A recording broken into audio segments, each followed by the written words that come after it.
Pearl Harbor. Antecedentes. A medida que Japón se industrializaba durante el siglo XIX, buscaba imitar a los países occidentales, como los Estados Unidos, que habían establecido colonias en Asia y el Pacífico para asegurar los recursos naturales y los mercados para sus productos. Sin embargo, el proceso de expansión imperial de Japón lo puso en curso de colisión con los Estados Unidos, particularmente en relación con China. Hasta cierto punto, el conflicto entre los Estados Unidos y Japón se derivó de sus intereses competitivos en los mercados chinos y los recursos naturales asiáticos. Mientras que los Estados Unidos y Japón luchaban pacíficamente por influencia en Asia Oriental durante muchos años, la situación cambió en 1931. Ese año, Japón dio su primer paso hacia la construcción de un imperio en Asia Oriental al invadir Manchuria, una provincia fértil y rica en recursos en el norte de China. Japón instaló un gobierno títere en Manchuria, renombrándola Manchukuo, pero los Estados Unidos, de acuerdo con la doctrina Stimson, nombrada así por el secretario de Estado y futuro secretario de Guerra, Henry 50 Stimson, se negaron a reconocer el nuevo régimen o cualquier otra fuerza sobre China. De hecho, las empresas estadounidenses continuaron suministrando a Japón el acero y el petróleo que necesitaba para su lucha contra China, mucho después de que el conflicto entre los países se intensificara en una guerra a gran escala en 1937. Pero un fuerte movimiento aislacionista en los Estados Unidos argumentó que la nación no debía involucrarse en los conflictos internacionales que estallaban en todo el mundo. Incluso el asesinato por parte del ejército japonés de 100.000 a 200.000 prisioneros militares y civiles chinos indefensos y la violación de decenas de miles de mujeres chinas durante la violación de Nankín en 1937 no logró cambiar inmediatamente la política de los Estados Unidos. El fuerte movimiento aislacionista también influyó en el enfoque inicial de los Estados Unidos hacia la guerra en Europa, donde para finales de 1940 la Alemania nazi controlaba la mayor parte de Francia, Europa Central y Escandinavia, y amenazaba seriamente a Gran Bretaña, priorizando la guerra en Europa sobre la invasión de Japón a China. Los Estados Unidos permitieron la venta de suministros militares a Gran Bretaña a partir de 1939, pero las leyes de neutralidad y el sentimiento aislacionista limitaron severamente la extensión de esa ayuda antes de 1941. Los planes de guerra de Japón, la guerra en Europa, tuvo otro impacto significativo en la situación en el este de Asia. Las relaciones entre Estados Unidos y Japón se deterioraron debido a que Japón aprovechó la oportunidad para convertirse en la potencia imperial dominante en la región. Aunque Japón continuó negociando con los Estados Unidos hasta el día del ataque a Pearl Harbor, el gobierno del primer ministro Toho Hideki decidió la guerra.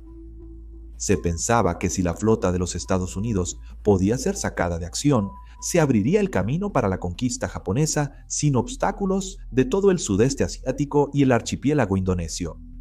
El 26 de noviembre de 1941, mientras los funcionarios estadounidenses presentaban a los japoneses una declaración de 10 puntos que reiteraba su posición de larga data, la Marina Imperial japonesa ordenó a una armada, incluyendo 414 aviones a bordo de 6 portaaviones, zarpar al mar. Siguiendo un plan ideado por el almirante Isoroku Yamamoto, quien había estudiado anteriormente en Harvard y había servido como agregado naval de Japón en Washington, Distrito de Columbia, la flotilla tenía como objetivo destruir la base de la Flota del Pacífico de los Estados Unidos en Pearl Harbor. Pearl Harbor, así llamado debido a la abundancia de perlas que se encontraban en sus aguas protegidas, es el puerto natural más grande de Hawái. Se encuentra en la isla de Oahu, cerca del centro del Océano Pacífico, aproximadamente a 2.000 millas del continente de los Estados Unidos y a unas 4.000 millas de Japón. Pocas personas creen que los japoneses comenzarían una guerra con un ataque en la distante isla de Hawái. Además, los funcionarios de inteligencia estadounidenses estaban seguros de que cualquier ataque japonés tendría lugar en una de las colonias europeas relativamente cercanas en el Pacífico Sur, las Indias Orientales Holandesas, Singapur o Indochina. Debido a que los líderes militares estadounidenses no esperaban un ataque tan cerca de casa, las instalaciones navales en Pearl Harbor estaban relativamente indefensas. Casi toda la flota del Pacífico estaba amarrada cerca de la isla Ford en el puerto, con cientos de aviones apretujados en los aeródromos adyacentes. Para los japoneses, Pearl Harbor era un objetivo irresistiblemente fácil. Su ataque tenía varios objetivos clave. Primero, tenía la intención de destruir importantes unidades navales estadounidenses, evitando así que la flota del Pacífico interfiriera con la conquista japonesa del sudeste asiático y las islas adyacentes. En segundo lugar, buscaba ganar tiempo para que Japón consolidara su posición y aumentara su fuerza naval antes de la construcción de barcos de Estados Unidos, autorizada por la ley Vinson-Walsh de 1940, y eliminar cualquier posibilidad de victoria. En tercer lugar, buscaba asestar un golpe a la capacidad de Estados Unidos para movilizar sus fuerzas en el Pacífico al apuntar principalmente a los acorazados, los buques de prestigio de cualquier marina en ese momento. Finalmente, se esperaba que el ataque minara la moral estadounidense de tal manera que el gobierno de los Estados Unidos abandonaría sus demandas contrarias a los intereses japoneses y buscaría una paz de compromiso. Ataque sorpresa. El 7 de diciembre, después de meses de planificación y práctica, los japoneses lanzaron su ataque. Para sorprender a los estadounidenses, los barcos mantuvieron un estricto silencio de radio durante su travesía de 3.500 millas desde la bahía de Hitukapu hasta un sector de lanzamiento predeterminado a 230 millas al norte de Oahu. A las 6 de la mañana del domingo, 7 de diciembre, una primera ola de aviones japoneses despegó de los portaaviones, seguida de una segunda ola una hora después. Dirigidos por el capitán Mitsuo Fukuda, los pilotos avistaron tierra y asumieron sus posiciones de ataque alrededor de las 7:30 de la mañana. 23 minutos después, con su bombardero situado por encima de los desprevenidos barcos americanos, amarrados en parejas a lo largo de la fila de acorazados de Pearl Harbor, Fukuda rompió el silencio de la radio para gritar «Torá, Torá, Torá, tigre, tigre, tigre», el mensaje codificado que informaba a la flota japonesa que habían sorprendido a los americanos. Cerca de las 8 am, los aviones japoneses coparon el cielo sobre Pearl Harbor. Las bombas y balas cayeron sobre los barcos amarrados. Inicialmente, muchos creyeron que un piloto de la Marina o del Ejército sería severamente castigado por dejar caer municiones vivas, pero la verdad pronto se reveló. El bombero Charles Lee se estaba relajando en la cabeza del destructor Tender Dobbin, cuando el aguador Samuel Kukuk le gritó: «Mejor corta eso corto, Charlie. Los japoneses han llegado». El soldado Frank Govio, de la artillería de Costa 98, no sabía cómo tocar la corneta para llamar a las armas, así que tocó la llamada de pago. En Kaneohe, un cocinero irrumpió en la habitación del alférez Charles Willis, golpeando una sartén con una cuchara y gritando una y otra vez: «¡Nos están atacando!». En el United States Ship Nevada, la banda continuó tocando fielmente el himno nacional, incluso mientras los torpedos caían en la fila de acorazados y las balas destrozaban su insignia. Cuando terminaron, los 23 músicos corrieron a refugiarse. Luego guardaron cuidadosamente sus instrumentos en sus estuches, excepto un cornetista, que en su emoción metió su corneta en el elevador de proyectiles. A pesar de todo el horror acumulado, los pilotos atacantes reflejaron el crisantemo y el ascenso de su cultura.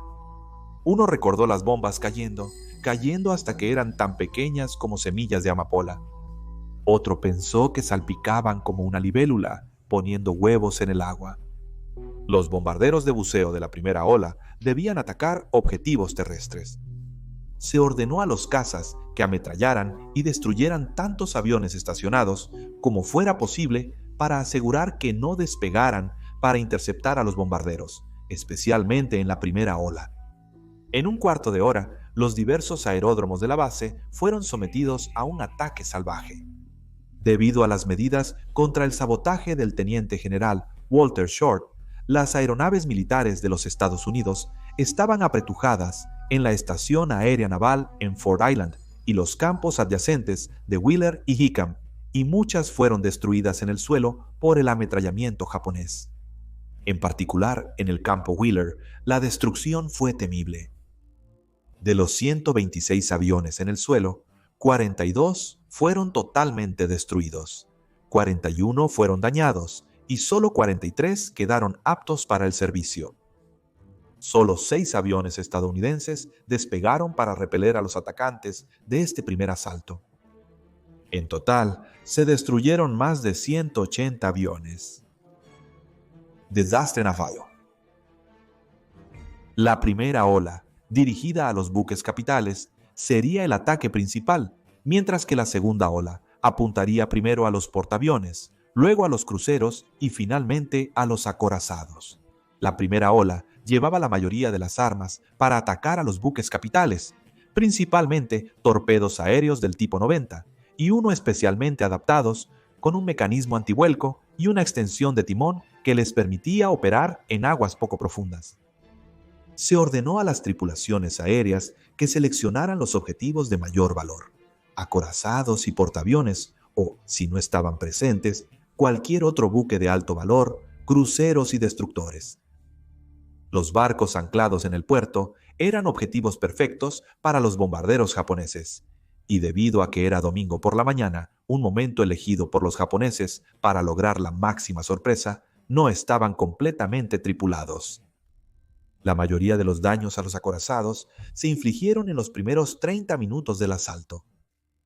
El United States Ship Arizona explotó con una tremenda explosión. Acribillado con bombas y torpedos, el United States Ship West Virginia se asentó en una quilla uniforme en el fondo del puerto. El United States Ship Oklahoma, golpeado por 4 torpedos en 5 minutos, se volcó completamente con su fondo y hélice elevándose sobre las aguas del puerto.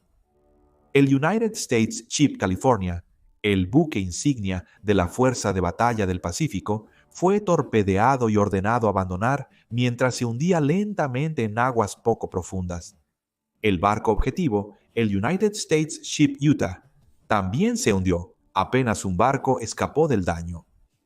Las tripulaciones de artillería antiaérea en los diversos barcos fueron bastante rápidas en entrar en acción, y el personal del ejército disparó con lo que tenían, pero la fuerza del ataque no se vio seriamente disminuida.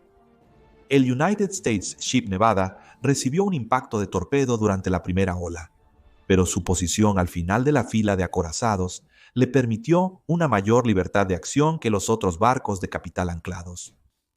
Intentaba ponerse en marcha cuando la segunda ola golpeó. Golpeado por 7 u 8 bombas, quedó varado en la cabeza del canal. El acorazado United States Ship Pennsylvania fue incendiado por bombas, y 2 destructores anclados cerca de él fueron reducidos a escombros. El destructor United States Ship Shaw fue partido en 2 por una gran explosión. Pasada las 9 de la mañana, los japoneses se retiraron. Secuelas. 90 minutos después de que comenzó, el ataque terminó.